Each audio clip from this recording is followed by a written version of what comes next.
Hello दोस्तों, नमस्कार। Exam wisdom team की तरफ से आप सभी का स्वागत है। मेरा नाम है आकाश श्रीवास्तव। तारीख है आज 14 अक्टूबर 2022 और हम बात कर रहे हैं द हिंदू के एडिटोरियल क्रक्स को सरल हिंदी व्याख्या के साथ समझने की। आज के सेशन की अगर बात करते हैं तो आज 3 एडिटोरियल आर्टिकल को कवर किया जाएगा। आज का जो पहला आर्टिकल है वो है स्प्लिट ओवर हिजाब, हिजाब पर पड़ी फूट। इसके बाद हम डिस्कस करेंगे इन प्रिपरेशन, तैयारी में। And in the last we will discuss the democratisation of India the Mandal way, Bharat का लोकतांत्रिककरण मंडल मार्ग पर। और आगे बढ़ने से पहले एक बात को क्लियर कर देता हूं कि जो भी इसमें हिंदी अनुवाद है उसके लिए गूगल ट्रांसलेशन का इस्तेमाल किया गया। ऐसे में शब्दार्थ और भावार्थ की भिन्नता को कमेंट बॉक्स में जरूर इंगित कीजिएगा। चैनल को अभी तक अगर सब्सक्राइब नहीं किया है तो प्लीज़ उसको सब्सक्राइब कर ले ताकि क्वालिटी कंटेंट आप तक रेगुलरली मिलता रहे। और हाँ, इसका फ्री पीडीएफ आपको हमारे टेलीग्राम ग्रुप में मिल जाएगा, लिंक डिस्क्रिप्शन में दिया हुआ है। शुरू करते हैं आज के सेशन को। आज का जो पहला आर्टिकल है वो है स्प्लिट ओवर हिजाब, हिजाब पर पड़ी फूट। Supreme court verdict on the head scarf case should not lead to denial of education rights. Head scarf मामले में सुप्रीम कोर्ट के फैसले से शिक्षा अधिकारों से वंचित नहीं होना चाहिए। आर्टिकल में बात हो रही है अभी जो हिजाब मामला सुप्रीम कोर्ट की दहलीज पर पहुंचा है और डबल बेंच में इसकी सुनवाई हो रही थी और जो बेंच है वो किसी भी निर्णय तक नहीं पहुंच पाया, चूंकि ये एक खंडित निर्णय शायद धर्मनिरपेक्षता और अल्पसंख्यकों से संबंधित मुद्दों पर व्यापक जो समाज उसके विभाजन को भी दर्शाता है। और ऐसे में कई लोगों का ये भी कहना है कि ऐसे संवेदनशील मुद्दे को जो इवन बेंच होती है, इवन नंबर ऑफ वाली बेंच होती है 2, 4, 6, ऐसे बेंचेस में नहीं जाना चाहिए, बल्कि इनको ऑड नंबर ऑफ बेंच में ही पहले से ही भेज देना चाहिए, 3, 5 ऐसे। तो जिससे कि जो मामला है वो प्रॉपर, अगर जजों में मतभेद भी होता है तब भी निर्णय तक पहुंच सके। जस्टिस हेमंत गुप्ता, इन्होंने इस बात को कहा है कि जो स्कूल ड्रेस होता है उसके अलावा जो हिजाब पहनने की बात हो रही है उसको खारिज ये करते हैं। और इनका कहना है कि किसी एक विशेष समुदाय को धार्मिक प्रतीक पहनने की अनुमति देना जो धर्मनिरपेक्षता है, सेक्युलरिज्म है, उसके खिलाफ जाएगा। और अगर किसी एक वर्ग को ऐसी छूट दे दी जाती तो आगे दूसरे वर्ग भी ऐसी ही मांग करेंगे। जबकि दूसरी तरफ इसके बिल्कुल विपरीत जस्टिस सुधांशु धुलिया जी, इनका ये मानना है कि किसी संस्थान के द्वार पर अगर हिजाब पहनने से रोक दिया जाता है तो जो व्यक्ति है वो उसकी निजता और जो गरिमा होती है, प्राइवेसी एंड डिग्निटी, उसके खिलाफ जाता है। और साथ में ये भी कहना है कि जो हेड स्कार्फ है उसको पहनना, जो स्कूल यूनिफॉर्म है उसमें कहीं से भी कोई हस्तक्षेप नहीं होता, बल्कि ये तो एक मैटर ऑफ चॉइस है। और आगे एक बड़ा सवाल इन्होंने उठाया कि क्या हिजाब का इस्तेमाल छात्राओं को शिक्षा के अधिकार से वंचित करने के लिए किया जा रहा है। चूंकि काफ़ी संवेदनशील मुद्दा है, बहुआयामी, इसमें सवाल और जवाब दोनों ही ढूंढने होंगे और अंतोगत्वा जो निर्णय है उसको बड़े पैमाने पर ज़रूर देखना होगा कि ऐसा कोई भी निर्णय ना आए जो अंतोगत्वा जो छात्राएं हैं विशेष वर्ग से संबंधित, उनका जो शिक्षा पाने का अधिकार है उसको कहीं ये बुरी तरीके से नकारात्मक रूप में प्रभावित न कर जाए।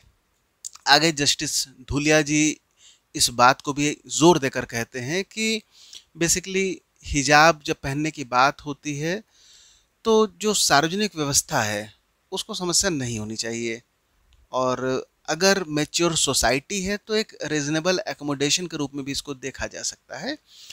आगे इस बात को भी कहा जा रहा है कि चूंकि जब लड़कियों की बात आती है तो उनको सामाजिक तौर पर ज़्यादा विडंबनाएं झेलने पड़ते हैं शिक्षा प्राप्त करने के लिए कंपैरेटिवली टू बॉय स्टूडेंट। और ऐसे में यदि उनको हिजाब जैसे पहनावे से अगर रोका जाएगा तो ऐसा भी संभव है कि शिक्षा के अधिकार अथवा शिक्षा की दहलीज पहुंचने से पहले उनको रोक दिया जाए। जबकि जस्टिस गुप्ता जी का कहना है कि जो समानता और अनुशासन, इसको एक जो देश की जब हम बात करते हैं तो बेसिकली धर्मनिरपेक्ष जो संस्थान, जहाँ यहाँ पर स्कूल की बात हो रही है जो कि पूरी तरीके से एक सेक्युलर इंस्टीट्यूशन होता है, वहाँ पर किसी भी धार्मिक प्रतीक जो होते हैं उनको प्रवेश नहीं मिलना चाहिए, क्योंकि अंतोगत्वा अगर एक वर्ग को ऐसी अनुमति मिलेगी, दूसरे वर्ग भी ऐसी ही बात करेंगे और ये कहीं ना कहीं एक कॉम्प्लेक्स सिचुएशन की तरफ आगे बढ़ेगा। और ऐसे में जो सरकार है कर्नाटका की, जब उसने प्रिस्क्राइब्ड यूनिफॉर्म लागू किया और वहाँ पर हिजाब पहनने से रोका जा रहा है, तो इसमें कोई भी कॉन्स्टिट्यूशनल प्रिंसिपल का उल्लंघन नहीं हो रहा है।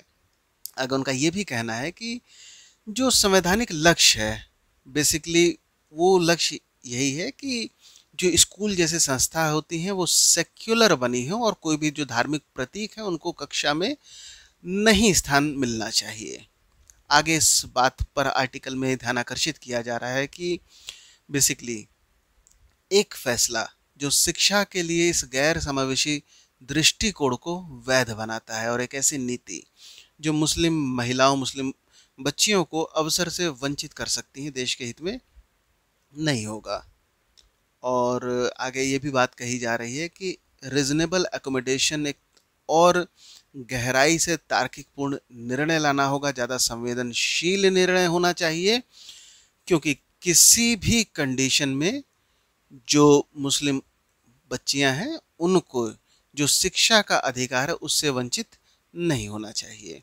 क्योंकि चाहे हिजाब हो या कोई भी जो कोई भी पहनावा हो सकता है, धार्मिक हो या कोई व्यक्तिगत कोई पर्सनल चॉइस से जुड़ा हो कोई बात हो, जो ड्रेस होता है उससे अलग नहीं हो और एक कुछ बीच के रास्ते को खोजने की ज़रूरत है, ऐसा इस आर्टिकल में कहा जा रहा है। अगले आर्टिकल में बात होगी इन प्रिपरेशन, तैयारी में Gujarat showed a mega event can be held without splurging on infrastructure.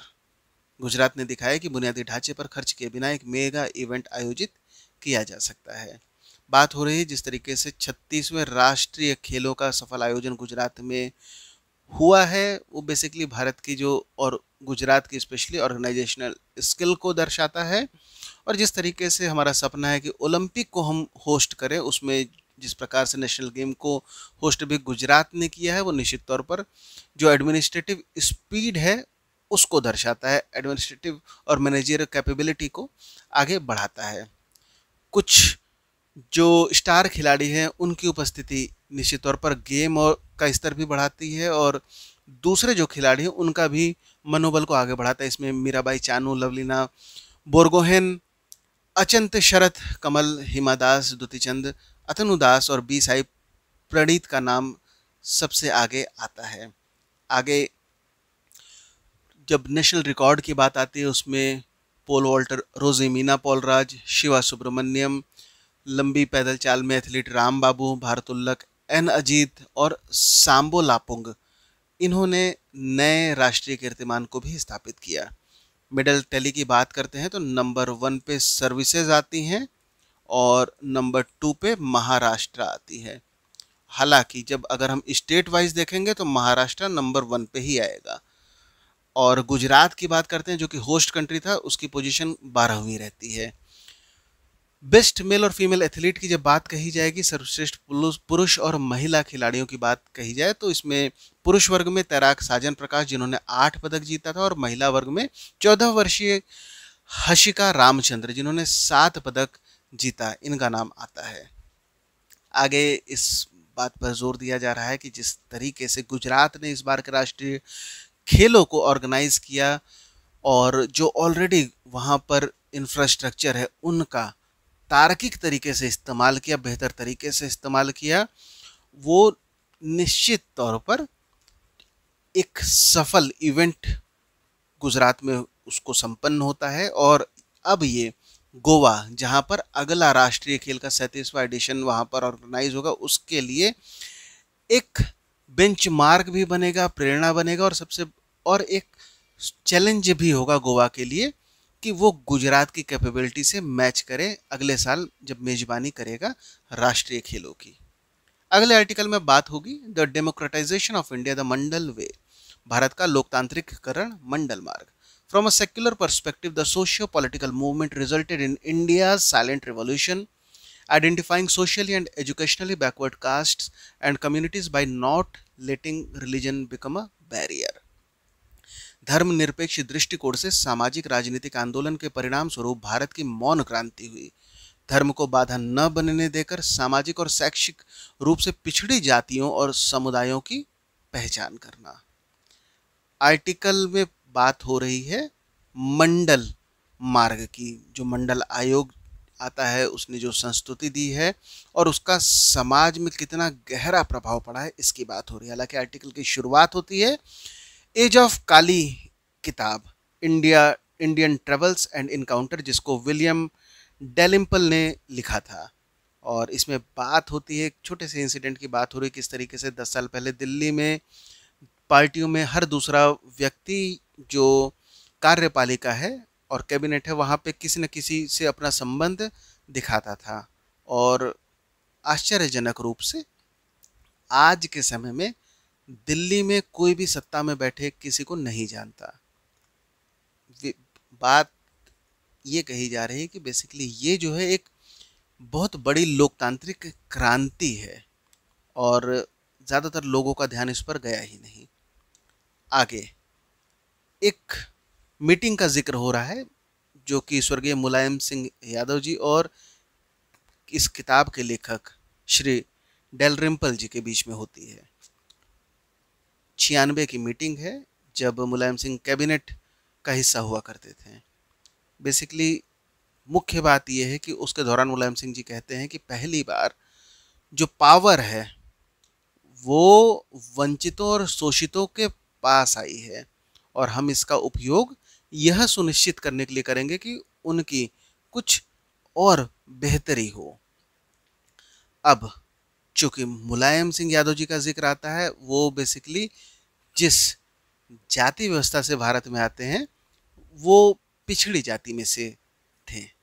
और ऐसे में जब ये जो सोशियो पॉलिटिकल मूवमेंट जो मंडल के रूप में जाना जाता है, जिस तरीके से भारत में जो डेमोग्राफिक डाइवर्सिटी है उसको बदल दिया, जो जन प्रतिनिधित्वों की जो जनसांख्यिकी की विविधता है उसको बदल दिया।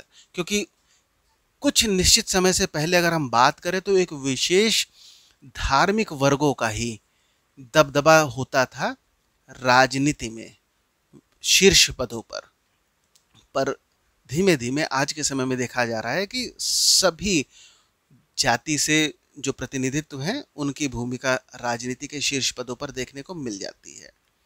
और अब आगे जिस तरीके से जब चाहे डिप्रेस्ड क्लास में दलितों की बात आए, ट्राइबल्स की बात आए, इनको जो आदिवासी दलित कहा जाता था इनको शेड्यूल कास्ट और शेड्यूल ट्राइब में 1935 का जो भारत सरकार अधिनियम आता है उसमें भी इनको सूचीबद्ध कर दिया जाता है। और जब भारत आज़ाद होता है तो उसके बाद से रिजर्वेशन की भी व्यवस्था की जाती है। फिर भी ये देखने को मिलता है कि एक बड़ी संख्या में जो पिछड़े वर्ग में से लोग रहते हैं उनका वो आगे उस गति से विकास नहीं कर पा रहे जिस गति से पूरा देश बढ़ रहा है। अर्थात दूसरे शब्दों में वो रिजर्वेशन के बावजूद भी पिछड़े रह जाते हैं। अब चूंकि इस बात का प्रमाण इस बात से मिल जाता है कि उनकी जो जनसंख्या में जो उनका अनुपात है उस अनुपात में चाहे देश की नौकरशाही हो, न्यायपालिका हो, अकादमिक हो या मीडिया हो, उनकी उपस्थिति उस अनुपात में नगण्य समान होती है। और अब आगे बात होती है जिस तरीके से बाबा साहब अम्बेडकर के शब्दों में जब वो कहते हैं कि जो पिछड़ा समुदाय की बात होती है, बैकवर्ड कम्युनिटी की बात होती है, तो वो एक ऐसी कम्युनिटी है जो कि सरकार के नज़र में बैकवर्ड अथवा पिछड़ा है। अब यहाँ पर रोल आता है मंडल कमेटी का।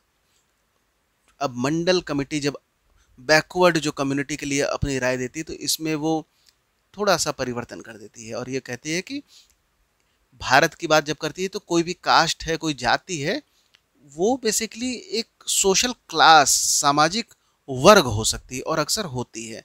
बहुत संक्षेप में यहाँ पर कास्ट और क्लास का अंतर समझना होगा। जब कास्ट वर्सेस क्लास, कास्ट का मतलब जाति, क्लास का मतलब वर्ग। संक्षेप में समझ लेते हैं। जब कास्ट जैसे कि ब्राह्मण, क्षत्रिय, वैश्य, शूद्र हो गए, दूसरे विभिन्न जो धर्म हैं उनमें भी कई सारे कास्ट देखने को मिल जाते हैं। लेकिन जब वर्ग की बात करते हैं तो वर्ग का संबंध धर्म से नहीं होता है। ये किसी भी तरीके से वर्ग हो सकते हैं। अमीर वर्ग हो गया, गरीब वर्ग हो गया, पढ़ा लिखा वर्ग हो गया, अनपढ़ वर्ग हो गया, सामाजिक तौर पर जो उन्नत वर्ग है, सामाजिक तौर पर पिछड़ा वर्ग है, तो किसी भी क्राइटेरिया में वर्गों को हम डिवाइड कर सकते हैं। जो जाति व्यवस्था होती है ये थोड़ी सी कठोर मानी जाती है। भारत की बात कर रहे हैं, उसके कंपैरिजन में जो वर्ग है वो थोड़ा फ्लेक्सिबल माना जाता है। ऑक्यूपेशन की अगर बात करें तो अगर पारंपरिक इसमें मत माना जाए तो जो जाति या कास्ट सिस्टम है भारत का, वहाँ पे अपनी जाति के बाहर जो ऑक्यूपेशन होते हैं उनको करने की अनुमति नहीं मिलती, जबकि वर्ग में ऐसी कोई रोक नहीं हो पाती है। विवाह की बात करते हैं तो इसमें भी जो इंटर कास्ट मैरिज होती है वो आज के समय पे भी इसमें काफ़ी ज़्यादा समस्याएं देखने को मिलती हैं, जबकि इंटर क्लास मैरिज की बात में कोई भी दिक्कत नहीं होती है। कास्ट की जब बात होती है तो ये भारतीय जो उपमहाद्वीप है, इंडियन सब कॉन्टिनेंट है, बेसिकली ये कॉन्सेप्ट यहाँ पर ज़्यादा प्रिवेलेंट देखा जाता है। जबकि क्लास की बात जब होती है, वर्गों की बात जब होती है, तो ये जो वेस्टर्न सोसाइटी है वहाँ पर ये ज़्यादा प्रिवेलेंट होकर देखने को मिलता है। अब चूंकि मंडल कमीशन की जब बात हो रही तो वहाँ पर जो भारत की जब जाति की बात होती है तो वो सामाजिक वर्ग के रूप में इसको देखता है। और आगे बात हो रही जिस तरीके से भारत के संविधान का अनुच्छेद 340 में जब बात होती है समतावादी कि किस तरीके से समानता जो सोसाइटी है उसमें उसका विस्तार किया जा सके, और संविधान में निहित अनुच्छेदों के आधार पर ही दो जो बैकवर्ड कमीशन है उनको बनाया जाता है। पहला केलकर कमीशन होता है 1953-55 में, दूसरा मंडल कमीशन 78-80 में। हालांकि केलकर कमीशन में कोई भी ऐसा परिवर्तन देखने को नहीं मिलता है, जबकि मंडल कमीशन अमूलचूल परिवर्तन लेकर आता है भारतीय समाज के लिए। और ऐसी पार्टियां जो मंडल विचारधाराओं से प्रभावित थीं, जिसको मंडल विचारधारा को सामने लेकर आती, भले वो सत्ता में नहीं है फिर भी उनकी जो प्रभाव है, मंडल प्रभाव, वो आज भी जारी है।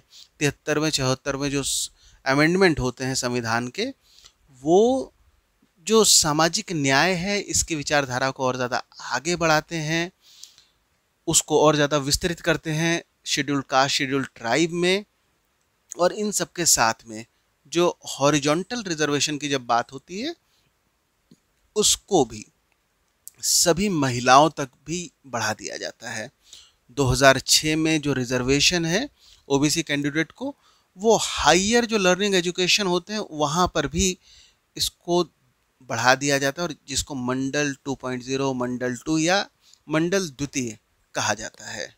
अब आगे इस बात का जिक्र हो रहा है कि जब धर्मनिरपेक्षता या सेक्युलरिज्म की जब बात कही जाती है तो बेसिकली इसका असली कसौटी ये हो सकता है कि जो समाज है उसमें सह अस्तित्व या को एग्जिस्टेंस की भावना कितनी ज़्यादा गहराई से गुंथित है। क्योंकि जब धर्मनिरपेक्षता की बात करेंगे, जो कि हमारे संविधान की प्रस्तावना में भी निहित है, तो वहाँ पर फ्रेटर्निटी अथवा बंधुत्व ये सबसे ज़्यादा मुखर हो जाता है। और ये जितना गहरा होगा उतना जो अल्पसंख्यक समुदाय है उसमें विश्वास और सौहार्द गहरा होता जाएगा। अब आगे चूंकि मंडल कमीशन की बात हो रही है तो इसमें सबसे बेहतर बात ये थी कि जो मंडल कमीशन कहीं पर भी धर्म को बाधा नहीं बनने देता है जब पिछड़ी जातियों और समुदायों की पहचान करने की बात होती है, बल्कि ये कसौटी बनाता है वर्ग को, क्लास को, और उसमें क्या करता है सोशल और एजुकेशनल, सोशल और एजुकेशनल ये दो क्राइटेरिया रखता है, सामाजिक और शैक्षणिक अर्हता, इसके रूप में ये बनाता है कि किसको बैकवर्ड में रखा जाएगा अथवा नहीं रखा जाएगा। और ये सिर्फ ऐसा नहीं कि हिंदू धर्म तक ही इसका जो प्रभाव है वो थमता है, बल्कि ये अंतर जो धार्मिक है सभी धर्मों तक इसका प्रभाव देखने को मिलता है, क्योंकि यहाँ पर धर्म की बात कही ही नहीं गई है। यहाँ पर बात आ जाती है क्लास की, सोशियो और एजुकेशनल बैकवर्डनेस, इसकी बात कही जाती है। और चाहे अब ये हिंदू समाज का व्यक्ति हो, मुस्लिम समाज का व्यक्ति हो, क्रिश्चियन समाज का व्यक्ति हो, किसी भी धर्म का व्यक्ति हो। क्योंकि कई बार ये भी देखने को मिलता है जब धर्मांतरण होता है, चाहे वो मुस्लिम धर्म में व्यक्ति जाता है अथवा क्रिश्चियनिटी को चूज करता है, पर कई बार जो कन्वर्ट होते हैं हिंदू धर्म से, वो अपने जो लंबे समय से जो ऑक्यूपेशन चले आते हैं उनको नहीं छोड़ पाते, और उससे उनका जो विकास है वो कहीं ना कहीं बाधित रहता है। और ऐसे में बात कही जा रही है पसमानदा आंदोलन का, जो कि मुस्लिमों में पनपा था। फारसी में पसमानदा का मतलब पिछड़ा होता है, और इसमें बात होती है कि जो लोकतंत्रीकरण और प्रतिनिधित्व की आवाज़ मुस्लिम समुदायों के भीतर उठती है। और ऐसे में अब सबसे बेहतर बात यह है, चूंकि मंडल जो विचारधारा के कोर में ही था कि धर्म को बाधित नहीं बनने देना, धर्म को बाधा नहीं बनने देना है, और सबसे अच्छी बात है कि मंडल ने जाति और धर्म के चौराहे पर पिछड़ापन स्थित किया कि आप जाति की बात मत कीजिए, आप धर्म की बात मत कीजिए।